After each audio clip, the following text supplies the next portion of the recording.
Tentang KD keragaman budaya ya.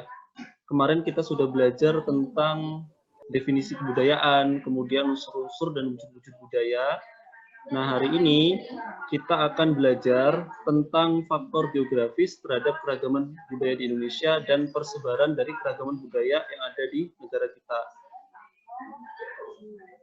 Oke, yang pertama tentang pengaruh geografis, ya artinya pengaruh letak ya, pengaruh letak Indonesia terhadap beragamnya budaya yang terjadi gitu. Jadi dalam interaksi antara manusia dengan alam atau lingkungan yang nanti menghasilkan sebuah kebudayaan itu dikenal dengan adanya dua konsep ya. Yang pertama adanya konsep determinisme lingkungan ya. Yang kedua ada yang kita sebut sebagai posibilisme. Ya, apa sih yang membedakan? Kalau determinisme lingkungan, ya artinya determinisme itu ketergantungan ya. Dengan apa? Dengan lingkungan. Maksudnya, setiap kebudayaan, setiap perilaku manusia itu dipengaruhi oleh alam. Ya, misal wujud kebudayaan berupa rumah adat gitu ya. Itu misal suku Bajo ya, yang ada di Sulawesi itu kan tinggal di pantai. Nah, mereka mengikuti karakteristik dari tempat tinggal mereka, akhirnya buat rumahnya jadi rumah panggung. Biar apa? Ketika pasang air laut, apa tidak masuk ke rumah airnya. Nah, ini dimaksud dengan determinisme lingkungan. Nah, determinisme ini ada kebalikannya atau yang bertolak belakang disebut dengan paham posibilis ya atau posibilisme. Posibilisme sendiri menyatakan bahwasanya manusialah yang mempengaruhi alam gitu. Misal dulu lahan-lahan miring itu kan tidak mungkin dibuat rumah gitu ya karena susah untuk konstruksi dan yang lainnya, tapi setelah ada ilmu pengetahuan dan yang lain, akhirnya manusia berhasil tuh buat lahan miring malah jadi rumah yang estetik ya, misalnya jadi bertingkat atau apa gitu ya dengan sistem terasering atau yang lainnya. Nih. Nah, sedangkan di Indonesia kalau menurut faktor geografis ya rata-rata karena determinis ini ya dipengaruhi oleh lingkungan. Ada beberapa masalah dari konsep determinisme ini. Ada dua yang paling utama. Di sini adanya keyakinan bahwa lingkungan dan kehidupan di dalam lingkungan itu tetap dan tidak berubah. Ini yang menyebabkan beberapa budaya itu merasa terisolir gitu ya. Karena memang alam ya begitu-begitu saja ketika terhalang oleh gunung, terhalang oleh danau, akhirnya terisolasi, menciptakan budaya yang unik. Ini. Kemudian adanya asumsi bahwa lingkunganlah yang paling berperan dalam kehidupan. Jadi ada yang sampai menolak adanya modernisasi, globalisasi yang masuk ke dalam kelompok sukunya. Misal suku Baduy. Nah, itu kan mengasumsikan bahwasanya lingkunganlah yang paling berperan bagi mereka. Kalau mereka baik dengan lingkungan, ya maka lingkungan akan memberikan timbal balik yang baik untuk mereka. Tidak ada bencana gitu ya, menghasilkan bahan pangan dan yang lainnya. Akhirnya menutup diri dari kebudayaan luar. Seperti itu. Kemudian faktor geografis yang berpengaruh terhadap keragaman budaya di Indonesia itu ada tiga ya terutama. Pertama karena nenek moyang kita itu, nenek moyang masyarakat Indonesia itu asalnya dari Yunan ya di Tiongkok bagian selatan. Sekarang maksudnya Republik Tiongkok ya, makanya banyak beberapa individu atau suku bangsa Indonesia itu secara fisik agak mirip sama orang-orang Tiongkok ya, sama orang Cina. Gitu. Misal matanya sipit, ya kulitnya lebih terang gitu ya, walaupun tidak putih. Gitu. Kemudian karena Indonesia terletak pada posisi silang antara dua samudra dan dua benua, yaitu Samudra Hindia dan Pasifik, dan benua Asia dan Australia. Akhirnya budaya kita itu campur aduk ya, sangat beragam. Ada pengaruh dari Tiongkok, karena nenek moyang tadi ya. Ada pengaruh dari India, ada dari Arab, dari Persia, dari Portugis, bahkan ya dari Belanda. Banyak sekali. Kemudian adanya perbedaan iklim. Nah, ini maksudnya bukan iklim matahari ya. Kalau secara iklim matahari Indonesia itu iklimnya tropis, ya dari Sabang sampai Merauke tropis. Tapi ada iklim sesuai dengan karakteristik wilayah. Misal daerah pegunungan itu kan memiliki temperatur lebih rendah ya, kemudian kelembapan lebih tinggi gitu. Akhirnya menyebabkan kebudayaannya itu berbeda-beda. Misal daerah pegunungan itu kan punya budaya ini apa namanya pakainya lebih tebal gitu ya, atau kegiatannya lebih ke agraris. Kalau di daerah dataran rendah lebih ke apa nelayan misalnya ya, kemudian rumahnya lebih tidak memanfaatkan bahan-bahan yang berat ya, akhirnya nggak panas rumahnya seperti itu.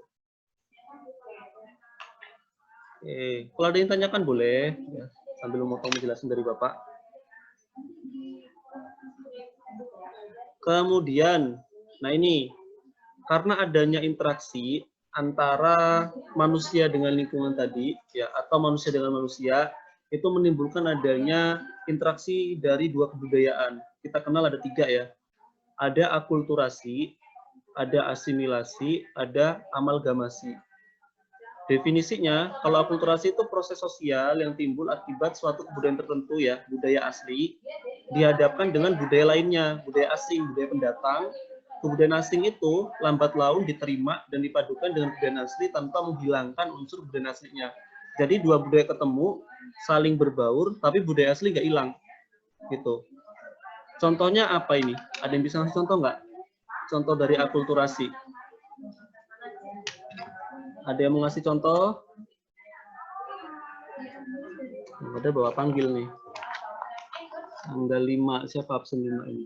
Arfa, ada Arfa. Ada Arfa? Ada, Pak. Ya, apa contoh akulturasi, Arfa?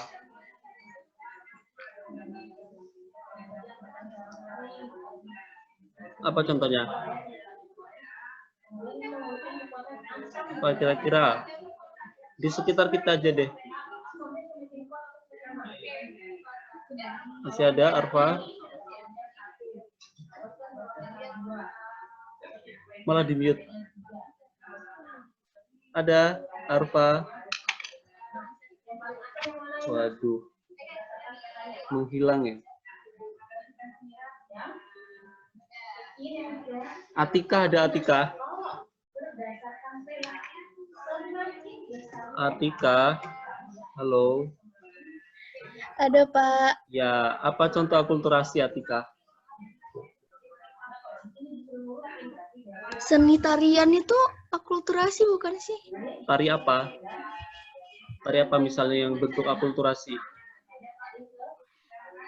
Tari apa ya? Tari apa? Pernah nari enggak, Atika? Enggak. Enggak. Tarian, tapi kurang spesifik ya, tarian apa? Bisa jadi malah asimilasi ya, kalau cuma tarian saja. Yang lain ada yang punya pendapat? Ada nggak nih? Kalau yang bentuk masjid bergabung sama Tionghoa itu bukan, Pak? Ya, boleh. Ya, ada Pak ya. Masjid, misalnya masjid itu ya, Laksamana Cengho yang di Surabaya. Nah, itu kan tidak kehilangan unsur-unsur Tionghoanya ada, ya, unsur-unsur Jawanya ada, unsur-unsur Arabnya ada, gitu. Tidak hilang. Ini dimaksud dengan akulturasi. Contoh lainnya misal Masjid Menara Kudus. Nah, itu kan dulu di Kudus banyak kan orang Hindu ya. Akhirnya untuk apa tetap menjaga harmonisasi ya. Akhirnya model-modelnya masih ada dari Hindu ya, ada bentuk candi-candinya, kemudian perpaduan dari Arab, perpaduan dari Eropa, perpaduan dari Jawa gitu ya. Ini akulturasi, artinya budaya aslinya tidak hilang gitu ya. Terus yang kedua, asimilasi. Itu pembauran dua atau lebih kebudayaan ditandai dengan hilangnya kebudayaan asli dan dia terbentuk budaya baru. Nah, itu asimilasi. Akulturasi itu budaya asli nggak hilang. Kalau asimilasi itu sama sekali hilang ya untuk budaya aslinya, terbentuk budaya baru. Contohnya apa? Ada yang bisa ngasih contoh? Apa nih? Aziza, ada Aziza? Ada, Pak. Apa contoh dari asimilasi? Ja.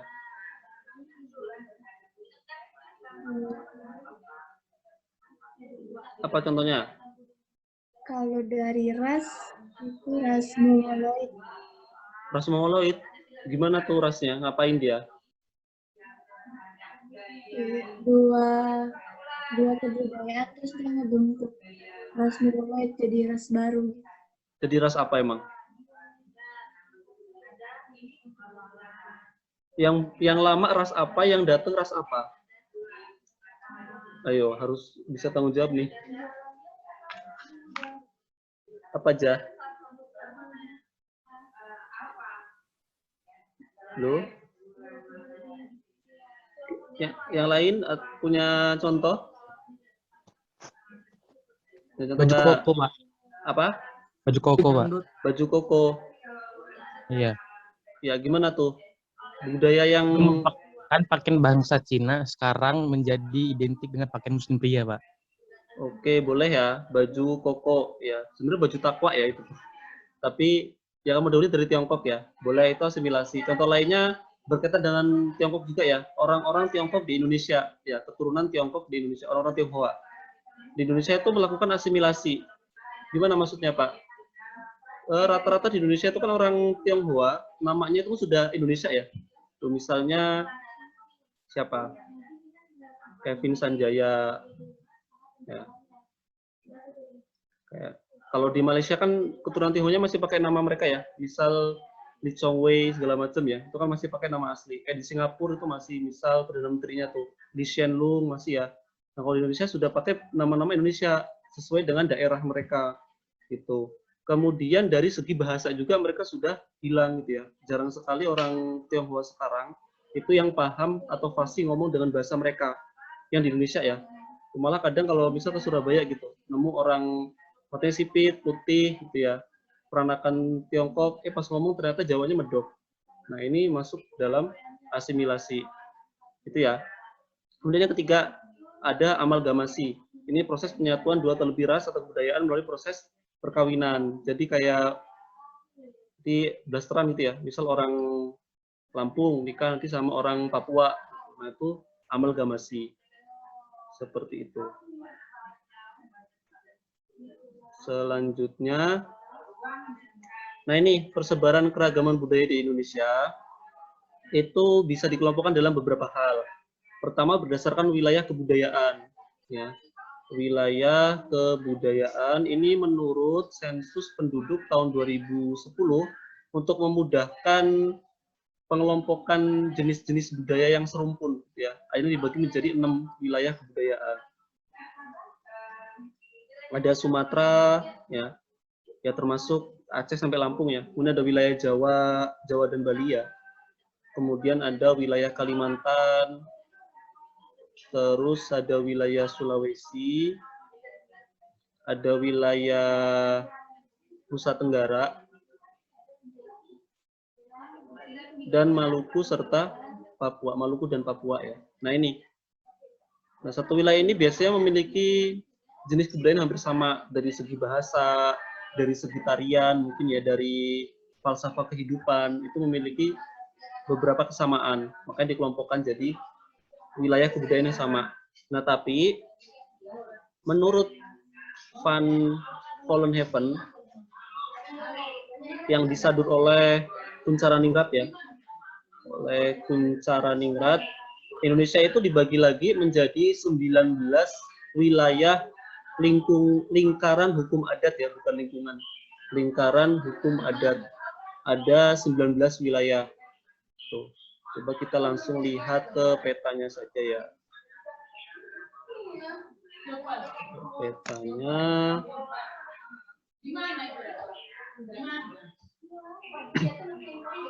Ini, kalau ini peta Indonesia ya. Untuk nomor-nomornya itu pembagian provinsi sebenarnya, karena Bapak nggak punya peta pembagian lingkaran hukum adatnya. Oke, jadi Bapak jelaskan saja di sini. Ya, yang pertama itu ada lingkaran hukum adat Aceh ya. Sini. Dia itu mencakup hampir seluruh wilayah provinsi Aceh. Salah ininya. Nah, dihapus dulu. Dia hampir mencakup seluruh wilayah provinsi Aceh ya, kecuali daerah pegunungan Gayo dan Aceh Selatan. Ini lingkaran hukum adat Aceh. Contohnya apa? Kebudayaannya tari saman. Ada nanti sistem bercocok tanam yang dipimpin oleh Panglima Uten namanya ya. Ini bentuk kebudayaannya. Kemudian lingkaran hukum adat yang kedua itu wilayah Gayo, Alas, dan Batak ya. Ini dia mencakup seluruh wilayah Sumatera Utara dan daerah pegunungan Gayo dan Aceh Selatan. Nah, nanti dia punya sub lingkaran hukum adat, yaitu wilayah Nias dan Batu. Wilayah kepulauan di Sumatera Utara bagian barat. Contohnya apa kebudayaannya? Tari tortor, rumah bolon gitu ya. Terus wayang yang di Samosir itu apa namanya Bapak lupa ya. Terus yang ketiga ada lingkaran hukum adat Minangkabau. Ini mencakup seluruh wilayah Provinsi Sumatera Barat termasuk Pulau Mentawai. Tapi Mentawai ini termasuk dalam sub lingkaran hukum adat dari lingkaran hukum adat Minangkabau. Ya bentuk kebudayaan juga beda ya. Orang-orang Minang ya rata-rata lebih ke Melayu gitu. Misal tari piring, kemudian lebih ke pantun ya mereka budayanya. Kalau di Mentawai nanti ada budaya yang terkenal namanya sikere. Ya, ini dukun. Ya orang dianggap orang pinter lah. Tabib kalau di wilayah Mentawai. Kemudian yang keempat ada lingkaran hukum adat Sumatera Selatan. Ya ini mencakup Bengkulu, Sumatera Selatan, Jambi, dan Lampung. Jadi Lampung itu masuk lingkaran hukum adat Sumatera Selatan. Karena memang hampir sama ya, bahasa, falsafah hidupnya. Contoh budayanya apa? Ya tari-tarian ya, kayak tari bedana, kemudian tabot ya di Bengkulu, terus apa misalnya tari-tarian dari Jambi, dari Sumsel gitu ya. Kemudian ada sub lingkaran hukum adatnya yaitu sub lingkaran hukum adat Enggano di lepas pantai Bengkulu. Ini sangat unik ya, budaya di Enggano itu sangat berbeda. Gitu. Kemudian yang kelima ada lingkaran hukum adat Melayu. Nah, ini mencakup wilayah Riau dan Kepulauan Riau. Contohnya banyak ya. Dari tari-tariannya, kemudian musik-musik Melayu itu kan asal dari Riau dan Kepulauan Riau. Terus lingkaran hukum adat yang keenam Bangka dan Biliton ya, atau Belitung, Biliton itu. Ya, sebenarnya bersama sih budayanya sama kayak di Sumsel ya, tapi dia ada perpaduan dari budaya-budaya Tiongkok ya. Di Bangka kan banyak sekali orang-orang keturunan Tionghoa. Gitu. Kemudian yang ketujuh wilayah lingkaran hukum adat Kalimantan mencakup seluruh wilayah provinsi di Pulau Kalimantan. Ya kebudayaan Dayak gitu ya. Kemudian yang kedelapan ada wilayah lingkaran hukum adat Minahasa, Sulawesi Utara ya. Ya misalnya ini nih, yang pasarnya tuh ada yang jualan tikus, jual ular piton, jual monyet, jual kucing, anjing gitu ya, dijual untuk dimakan. Itu ada di Minahasa. Kemudian dia punya sub lingkaran hukum adat di daerah Sangir Talaut ya, daerah Miangas ya, Kepulauan Sangihe gitu-gitu. Kemudian yang ke-9 ada wilayah lingkaran hukum adat Gorontalo. Jadi sebenarnya hampir kayak Manado, cuma Gorontalo itu kebanyakan Muslim. Kalau di Sulawesi Utara kan kebanyakan Katolik ya. Katolik atau Protestan, agak lupa Pak. Terus yang ke-10 ada sub lingkaran hukum adat Toraja. Ya. Toraja. Dia mencakup Sulawesi Tengah, Toraja ya Sulawesi bagian utara, kemudian Sulawesi Barat. Nanti ada kebudayaan Rambu Solo yang pemakaman yang mewah itu ya. Pemakaman ketika dia meninggal nanti harus motong berapa kerbau gitu ya. Pesta malahan. Kemudian ada lingkaran hukum adat Sulawesi Selatan, dia mencakup ini ya, Sulawesi Tenggara sama Sulawesi Selatan, budaya Bugis lah ya, Bugis, Bajo gitu. Terus yang ke-12 itu sub lingkaran hukum adat Ternate, itu mencakup seluruh wilayah Provinsi Maluku Utara. Ya, nanti budayanya kayak ini ya, budaya suku-suku Lingon, ya, suku Togutil gitu, suku-suku pedalaman. Kemudian yang ke-13 ada sub lingkaran hukum adat Maluku yang mencakup seluruh wilayah Kepulauan Maluku. Nanti ada punya sub lingkaran hukum adat Kepulauan Barat Daya yang mencakup Kepulauan Tanimbar, Kepulauan Babar, ya, Pulau yang dekat Timor Leste, Pulau Wetar ya, dan di sekitarnya. Kemudian ada lingkaran hukum adat Nugini, ini mencakup seluruh wilayah Papua dan Provinsi Papua Barat. Ya, di sini dia banyak sekali budayanya, karena sukunya juga banyak ya. Kemudian yang ke-15 ada sub lingkaran hukum adat Timor, ini mencakup seluruh wilayah Provinsi Nusa Tenggara Timur. Ada Sasando ya. Kemudian yang ke-16 Bali Lombok. Ya. Lingkaran hukum adat Bali Lombok. Kemudian yang ke-17 Jawa Tengah dan Jawa Timur. Ya, wayang, batik, macam-macam ya. Terus ada wilayah hukum adat Surakarta, Yogyakarta, ya daerah bekas Mataram Islam ya, masih ada kesultanan dan lain. Yang terakhir 19 ada wilayah lingkaran hukum adat Jawa Barat, mencakup Jawa Barat, DKI Jakarta, dan Banten nanti ada kebudayaan Sunda, kebudayaan Betawi, kebudayaan Baduy, ya termasuk bahasa-bahasa Jaseng segala macam itu di sub lingkaran hukum adat Jawa Barat. Oke, ini pembagiannya ada 19. Kemudian kayaknya slide terakhir.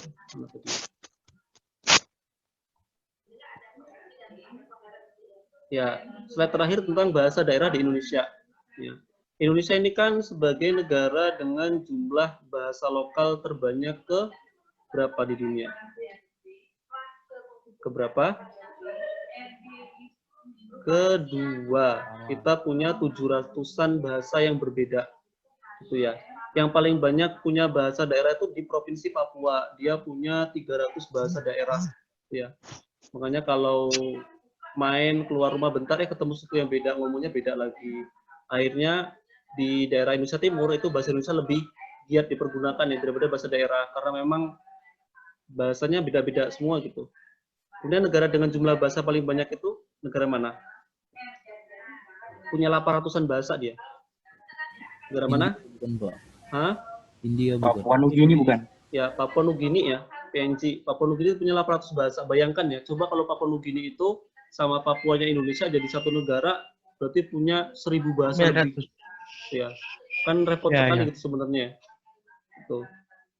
Terus yang ketiga itu India, baru India ya. Setelah Indonesia itu India, terus Nigeria, baru Amerika Serikat. Tapi kalau dari segi dialek itu lebih banyak India ya daripada Indonesia. Kalau di India tuh dialeknya bisa sampai 1000-an.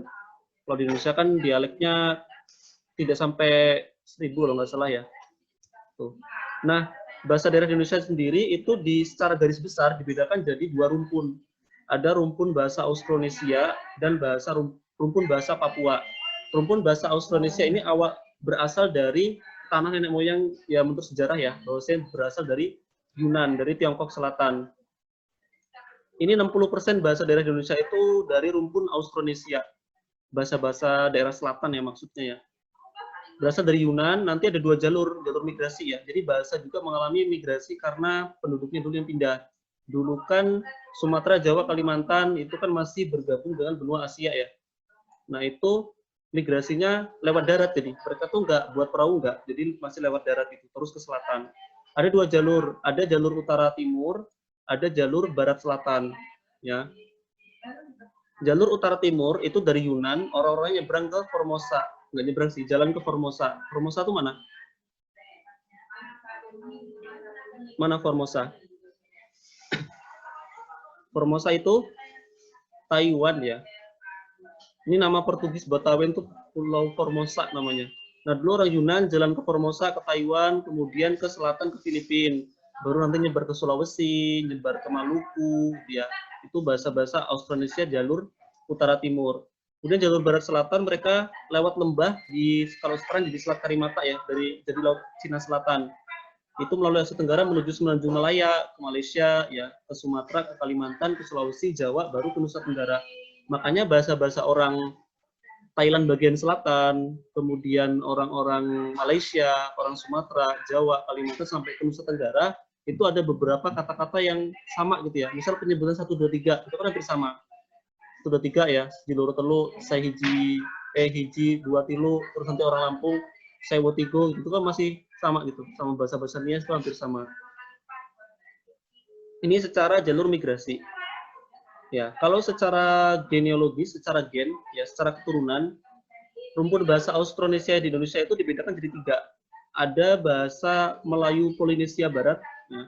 Dia mencakup di wilayah Sumatera, Jawa, Kalimantan, Sulawesi, Bali, Lombok, sampai ke Sumbawa bagian barat. Ya, makanya kan hampir sama ya bahasa-bahasanya.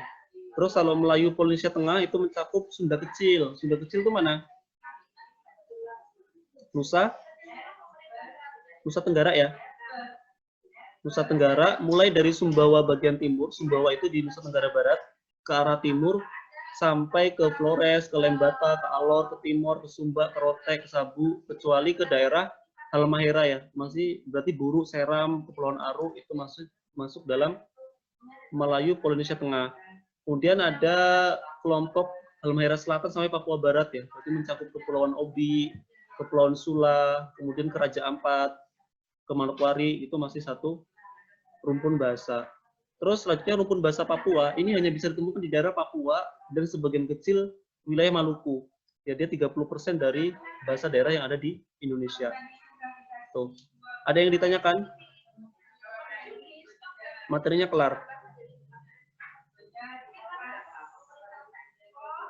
Tidak ada?